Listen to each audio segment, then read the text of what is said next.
Sa likod ng liwanag, may mga matang nakamasid.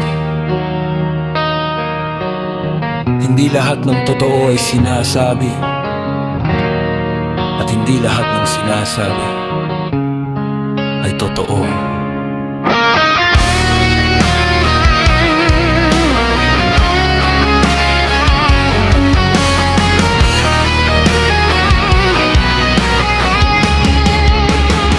Sa bawat pahina may nakatagong mensahe, balitang binili, katotohanang pinili.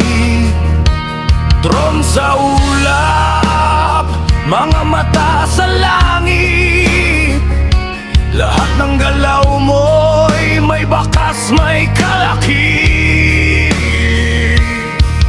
Mga lider na umingiti sa kamera habang mundo'y nilulunod sa takot at digma. Pandemyang may tanong, bakunang may lihim, kalusugan ba o kontrol ang tunay na hangarin? Sino ang may hawak ng susi sa isipan? Sino ang nakinabang sa ating mga kahinaan? Sa likod ng bandila at relihiyon, may negosyo sa takot at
bulag sa katotohanan.